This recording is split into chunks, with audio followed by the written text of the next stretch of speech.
Thank you, Mr. Chairman. Is it Mr. Phelan or Folland? Okay.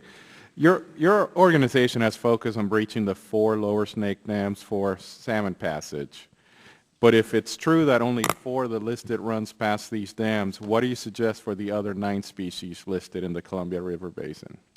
Well, we've been working on restoration of Columbia and Snake River Basin stocks really for about the past 25 years pretty intensively. No, I take that back, 20 years.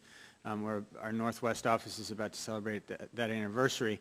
And so we've worked actually on, with several of the public utility districts, Grant County, Chelan County, on the relicensing of their facilities, trying to improve passage flows and so forth, which have met with some success, I believe. We've certainly looked at some of the other federal facilities in ways in which they can reduce impacts as well. So that's by no means is the Snake River dam removal the only game in town as far as the full panoply of stocks.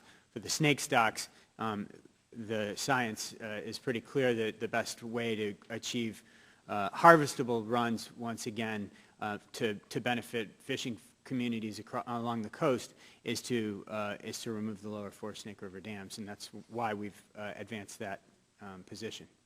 What about Grand Coulee? Would you advocate taking that out along with 6,800 megawatts of renewable energy contribution and its flood control and irrigation roles? No, by no means.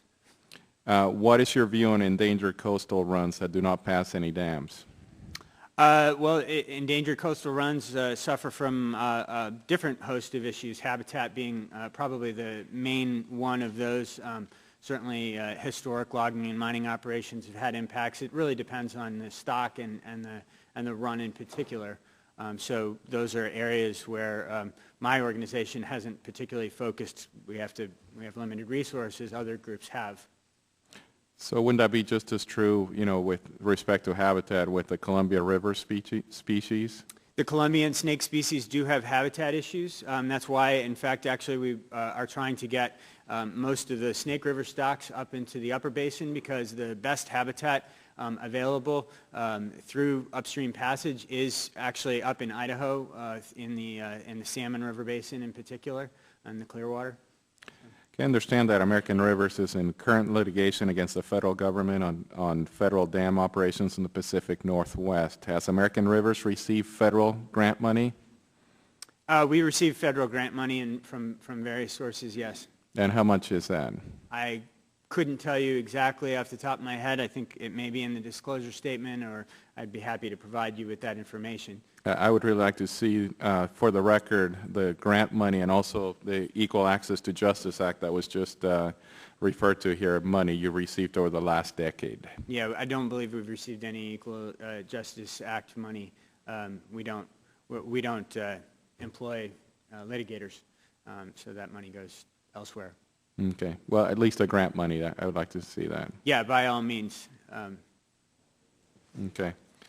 And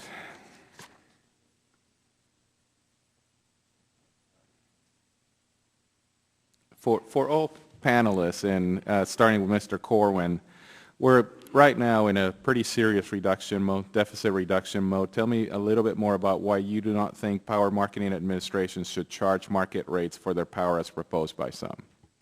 Yeah, thank you, Representative. Again, we're talking today about investments in federal hydropower projects. Those investments are made, though, by ratepayers. This is all ratepayer-funded dollars. It's not federal money at stake. So to the extent you're increasing the rates to try to reduce the deficit, you're really just increasing the rates on one part of the country here and one set of customers within that part of the country. It seems unfair. It's a regional tax. We just don't think it makes any sense in the deficit reduction scenarios. Okay.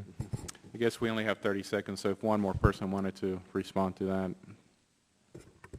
I would agree with Mr. Corwin. Regional burden to help the overall federal budget issues just doesn't seem very fair. But as Americans, we're concerned about the budget issues too. We just want to see fairness in how that's done. Thank you very much.